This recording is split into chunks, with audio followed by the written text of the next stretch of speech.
Oke, pertama kita akan bicara tentang sumber dari vibrasinya. Jadi kalau dari eksternal, jadi ada beberapa sumber dari vibration yang bisa terjadi, yang bisa menyebabkan vibrasi pada lantai, pada gedung.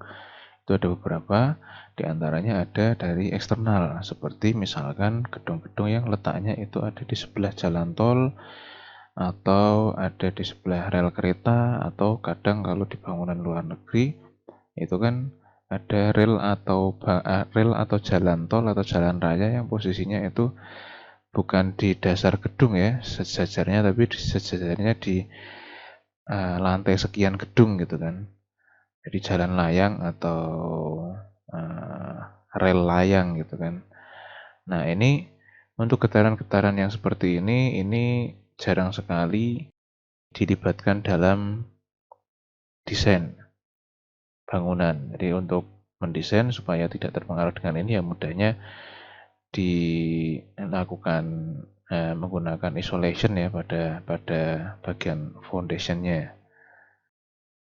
Jadi kalau pada jalan tol, jalan raya, atau rel kereta yang posisinya itu di bawah, ini cukup efektif untuk melakukan isolation getaran atau vibration itu di level fondasi.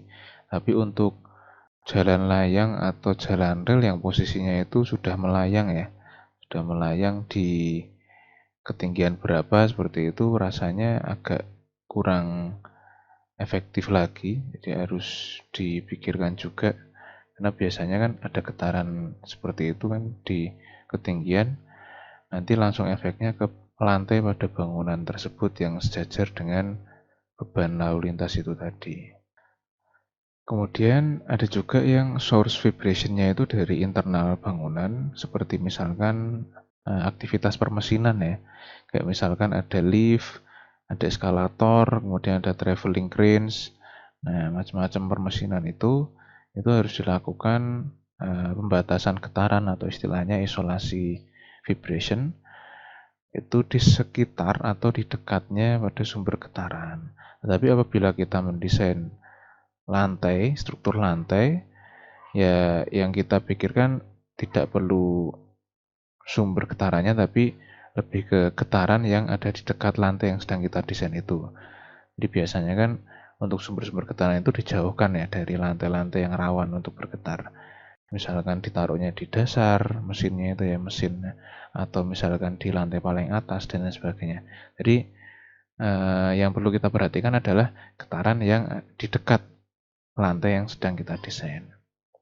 Kemudian apabila kita mendesain lantai-lantai yang dekat atau bersebelahan dengan gimnasium ya, atau lantai dansa, dance floor, itu kan kadang ada efek dari uh, gerakan orang-orang, aktivitas orang-orang yang ada di situ ya. Karena biasanya kan orang-orang yang beraktivitas di gimnasium atau di dance floor itu mereka bergerak secara bersama dengan ritme tertentu.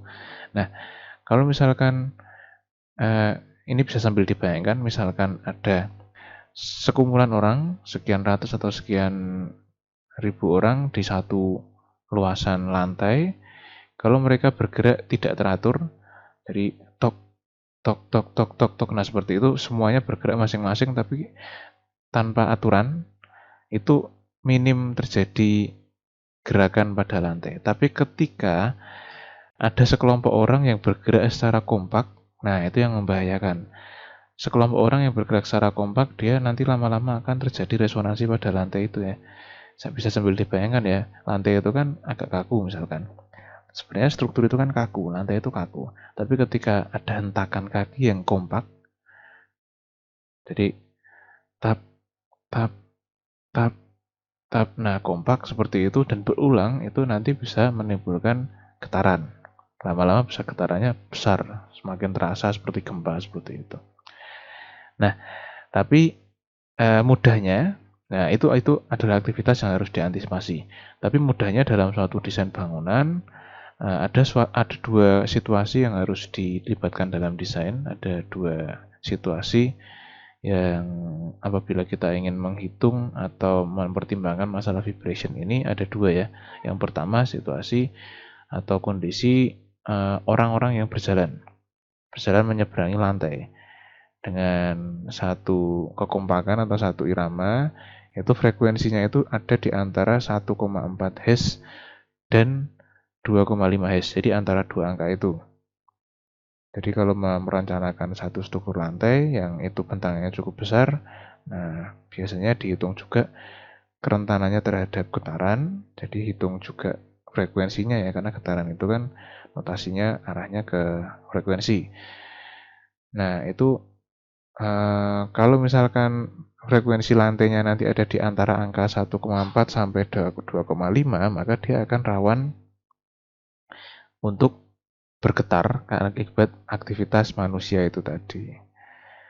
Jadi desainlah yang kaku, sehingga frekuensinya sulit untuk disamai oleh frekuensi yang itu tadi. Kemudian situasi yang kedua atau kondisi yang kedua yaitu yang ini, jadi ada impuls ya, bahan impuls. Misalkan ada tiba-tiba ada beban berat yang jatuh atau ada benturan dari beban berat seperti itu. Intinya adalah beban yang tiba-tiba lah, beban kejut.